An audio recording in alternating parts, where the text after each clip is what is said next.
Hello friends, welcome back to my channel. Friends, आज हम gerbera plant के A to Z detail में बात करेंगे।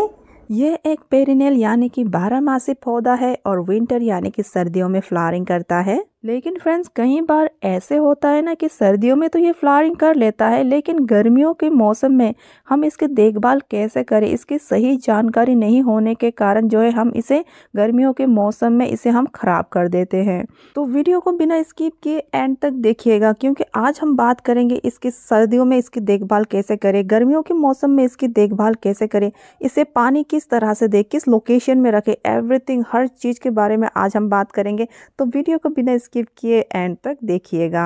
जरबेरा प्लांट हाइब्रिड और देसी दोनों में पाए जाते हैं। ये जो मेरा पास है ये देसी जरबेरा है, और हाइब्रिड जरबेरा तो मैं आपको क्या बताऊं फ्रेंड्स, वेराइटीज ऑफ कलर्स में पाए जाते हैं। Red, yellow, orange, pink and varieties of colours.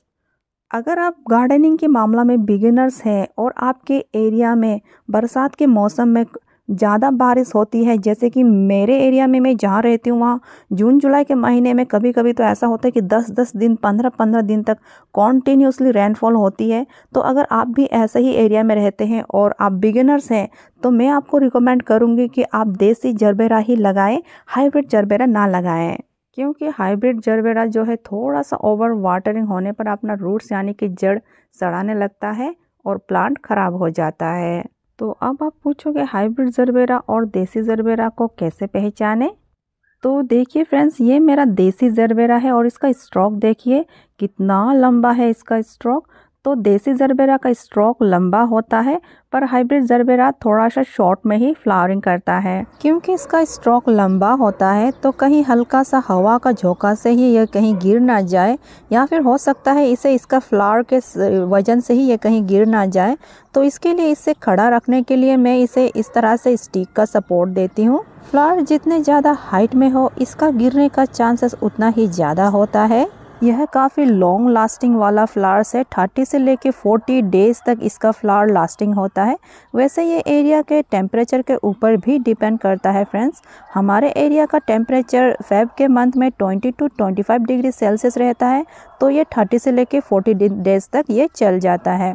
और ये वाला फ्लावर्स देखिए फ्रेंड्स, ये 30 डेज हो रहा है फिर भी कितना ज़्यादा फ्रेश है ना। और ये वाला फ्लावर्स देखिए, ये वाला gerbera 35 to 38 days old flowers है।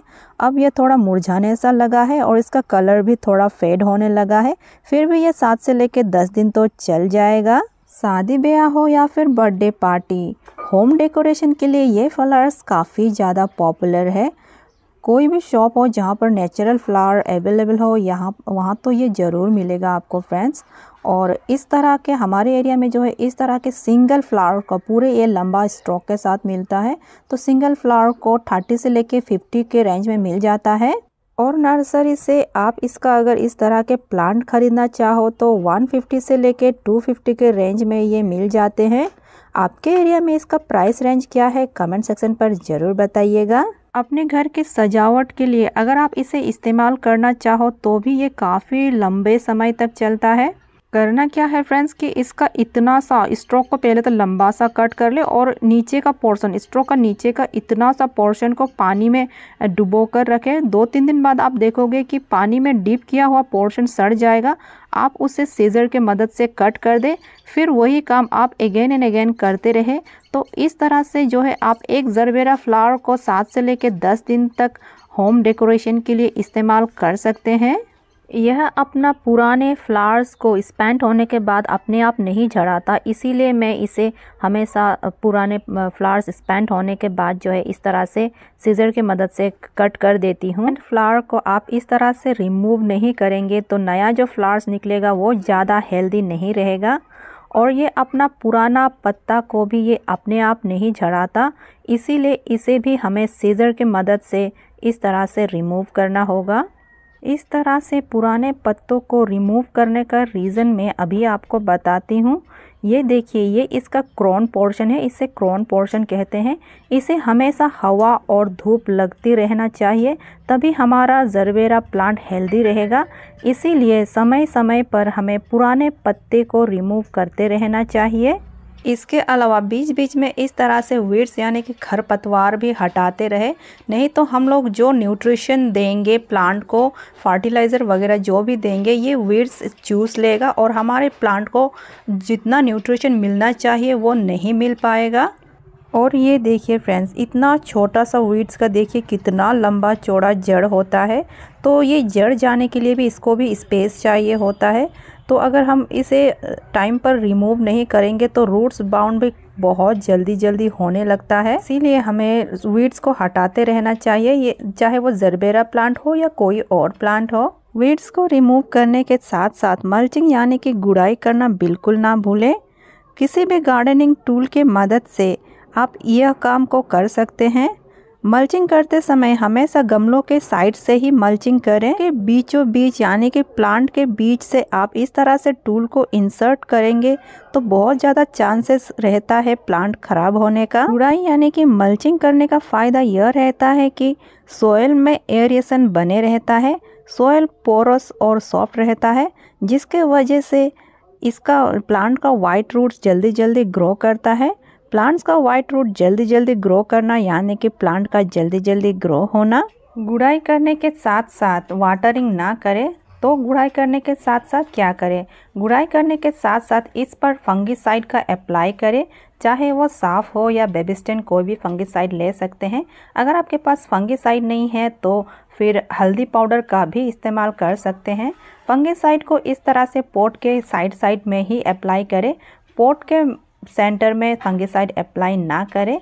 उसके बाद इसे 1 से लेकर 2 दिन तक कड़ी धूप में सूखने दें। क्या होगा कि मिट्टी में जितने भी फंगस थे वो धूप से और फंगिसाइड से ख़त्म हो जाएंगे। अगर आप इस तरह से फंगिसाइड अप्लाई नहीं करना चाहते तो इस तरह से जो है वाटरिंग कैन पर 1 लीटर पानी पर 1 टेबल स्पून फंगिसाइड डालकर अच्छी तरह से मिला लें। उसके बाद अच्छी तरह से वाटरिंग करें। इस बात का ध्यान रखें कि पानी इस तरह से गमले से ओवरफ्लो होकर ना जाने पाए, नहीं तो न्यूट्रिशन पानी से बहकर बाहर निकल जाएगा।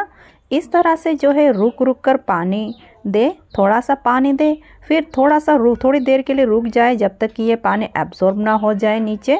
उसके बाद फिर से अगेन इस पर वाटरिंग करें। तो चलिए अब हम बात करते हैं मिट्टी की मैं बात करूँ तो इसकी मिट्टी में हमेशा मॉइस्चर यानी कि नमी बनाए रखें। ये देखिए मेरे मिट्टी में ये किस तरह से ये नमी है। नमी होने का मतलब ये नहीं कि आप ओवर वाटरिंग ही कर दें, और इस तरह से मिट्टी जो है पोरस इस तरह से फुरफुरा बने रहना चाहिए। ये देखिए अब मैं इस पर मुट्ठी बांधूँ तो भी मुट्ठी बंध नहीं रहा है, क्योंकि ये मिट्टी काफ़ी पोरस है। तो चलिए अब हम बात करते हैं इस तरह से पोरस यानी कि फुरफुरा सा सॉइल कैसे तैयार करें। तो सॉइल मिक्सचर के लिए मैंने लिया है रिवर सैंड, काउडंग कंपोस्ट, आप चाहे तो इसकी जगह पर वर्मी कंपोस्ट का भी इस्तेमाल कर सकते हैं, राइस हस्क और गार्डन की टॉप सॉइल। और एक ज़रूरी बात फ्रेंड्स, राइस हस्क को आप जब भी ले 2 से लेकर 3 महीने पुराना वाला ही राइस हस्क ले, क्योंकि इसका नेचर काफ़ी गर्म होता है। अगर आप फ्रेश राइस हस्क लेना चाहते हैं तो इसे रात भर पानी में डुबो कर रखें, उसके बाद ही इसे प्लांट के लिए इस्तेमाल करें, नहीं तो गर्मी के कारण आपका प्लांट खराब भी हो सकता है।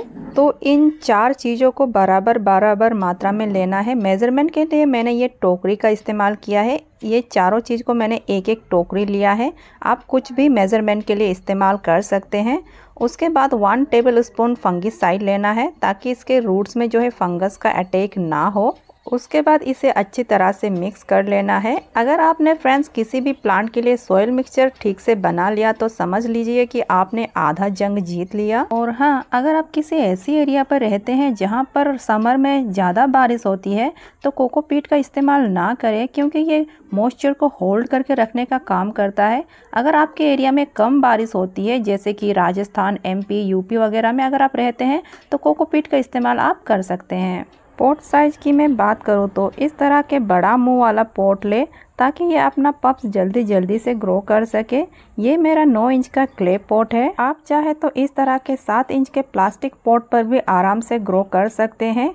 ये मेरा 7 इंच का प्लास्टिक पॉट है और इसमें 2 फ्लावरिंग हो चुका है और 2 बर्ड्स हैं और 1 फ्लावरिंग इसमें खिल रहा है। लेकिन फ्रेंड्स अगर आप इस तरह के प्लास्टिक पॉट में ग्रो करोगे तो फ्लावर जो है इसका 15 से लेके 20 दिन तक सिर्फ लास्टिंग होगा, क्योंकि जब प्लास्टिक पर धूप पड़ता है तो इसका पूरा मिट्टी जो है गर्म हो जाता है और इसका रूट्स भी गर्म हो जाता है और इसका सीधा असर जो है इसके फ्लावर पर पड़ता है। सनलाइट की मैं बात करूं तो अक्टूबर 15 के बाद इसे फुल सनलाइट में रखें, कम से कम भी 5 से लेके 6 घंटे वाली धूप में इसे रखें, तभी आप इससे इस तरह से हैवी फ्लावरिंग पा सकते हो। समर केयर की मैं बात करूं तो इसे किसी पार्शियल शेड यानी कि छन छन के धूप आने वाली जगह पर रखें। अगर आप किसी ऐसे एरिया पे रहते हैं जहां पर समर पर हैवी रेनफॉल आती है तो आप इसे शेड एरिया पर रखें, पर 30 से लेकर 40 मिनट तक का धूप पाना इसे ज़रूरी है। लेकिन समर के हर सनलाइट में इसे रखोगे तो ये जल जाएगा। फिर सितंबर के मंथ आते ही इसे रिपोर्ट करें और अक्टूबर 15 के बाद इसे फुल सनलाइट में रखें। तो फ्रेंड्स आज का मेरा वीडियो कैसे लगा कमेंट सेक्शन पर ज़रूर बताइएगा। Okay then bye.